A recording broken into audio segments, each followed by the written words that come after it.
I was a jobbing actress. I was really, really lucky to be very rarely out of work, thanks to a good agent and word of mouth. So, no, it was a good career while it lasted. And you started, what, in Bristol Old Vic? Bristol Old Vic. I auditioned from drama school there. You wrote round to a lot of reps in those days. Each rep had an equity card, 2 or 3 or 4 to give each year, and that's how you could get an equity card, which you couldn't work without an equity card. So your passage to work would be to get an equity card somehow. It's much more difficult now for young actors, I think, but those days you'd write round, and I was really thrilled when Bristol Old Vic took me on as an acting ASM, acting assistant stage manager, which is what they did to all the new actors, and you understudied and you walked on and you played little parts, and that's how you got on. I was with them for just over a year. We went to America with 3 productions. We all over America, Canada, Europe, Israel. We played a Broadway season. This is my very first job, probably 2 months after I'd started. Broadway season with the 3 Shakespeare plays. And that was an amazing start. And coming out away from that, I could easily find a very, very good agent because they were impressed that the Bristol Old Vic had taken me on, even though I wasn't doing very much for them. But you've been to drama school and you'd learnt the basics of your craft, but building those foundations through rep was a tremendous opportunity. Yeah, it was. It was fantastic. In retrospect, particularly, I look back at it all of it, and think, gosh, I was really lucky. And young actors today, or emerging actors, they're not always young, but emerging actors. There's no rep, is there? There's no repertory theatres doing that. I mean, some of the repertory theatres, friends of mine went to, were doing weekly rep, which is absolutely fantastic. They're learning one play at night, rehearsing, doing another one at night, and rehearsing one during the day. And sometimes they get the lines muddled up. I actually know people who actually got lines muddled up from one to the other. It's fantastic training. Wow. You'd have a 6-month contract. I don't think they do that now. I don't think there's anywhere that does that. Even the National Theatre doesn't really take on repertoire like it did. Huge ensembles of permanent actors, mainly because the big actors just want to be available for everything else, for money and filming, and Netflix is big now for the actors. It's the way of the future. Yes. Yeah. And some of them are saying, some elderly actors that I know, naming no names at all, but they're earning more money now than they ever did for doing internet sort of Netflix type things in America. Or actually, they shoot it usually in Eastern Europe. But that's the way that things are going now. People very rarely watch scheduled television. No. You know, watching something on demand when you want to watch it is the way of the future. Yes, definitely.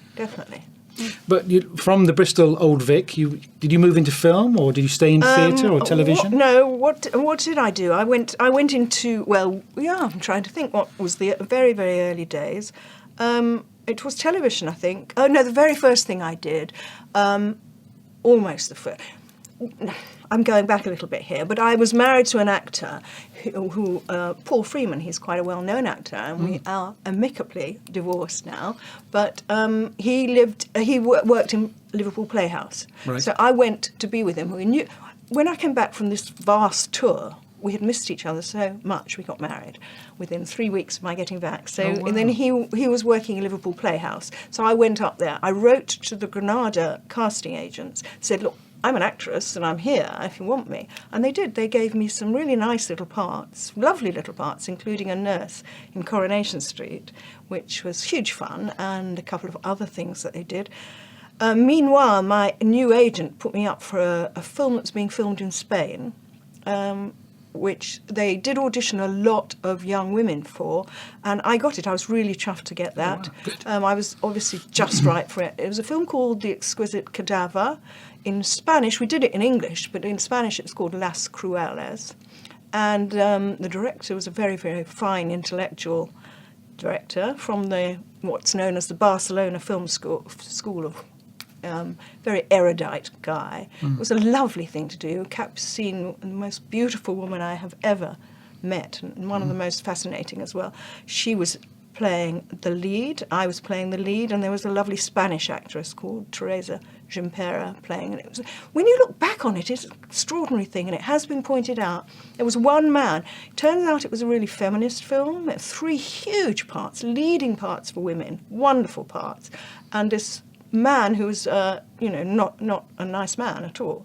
It was a wonderful thing. But I don't think I took the feminist thing on then, but looking back, that's what it was. And that played at the San Sebastian Film Festival. Spain entered it. For their own entry. So that was my first experience of the red carpet.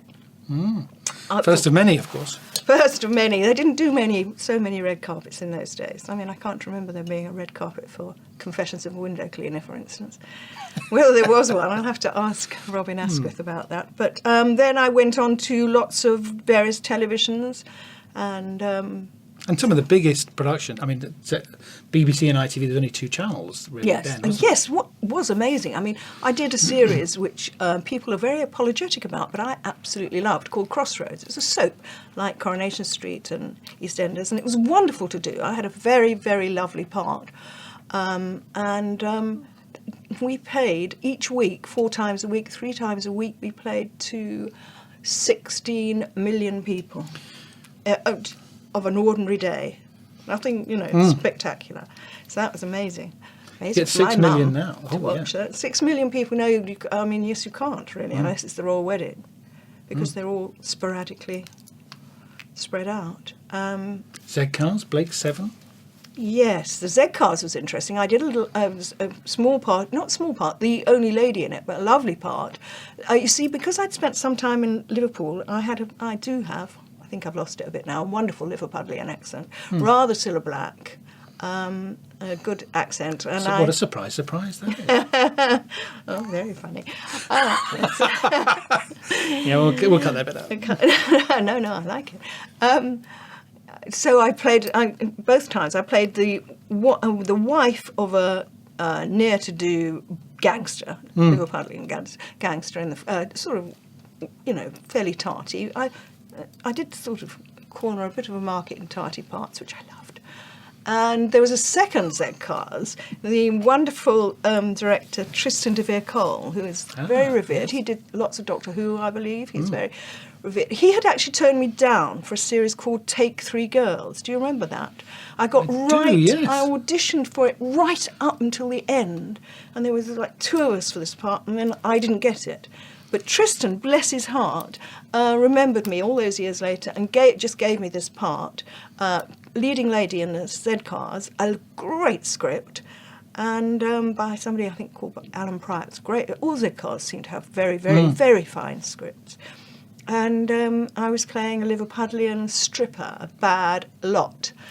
And I said, I know how to strip. That's fine, Tristan. I know how to do it. Just play a little bit of the Supremes and I'll know how to do it. Okay. It was Z-Cars, so it was going out at 8 o'clock, so it's not going to be too raunchy. So I said, no problem. He said, no, you can't do it. It has to be done properly. So he brought in a lady called I'm trying to remember her name now.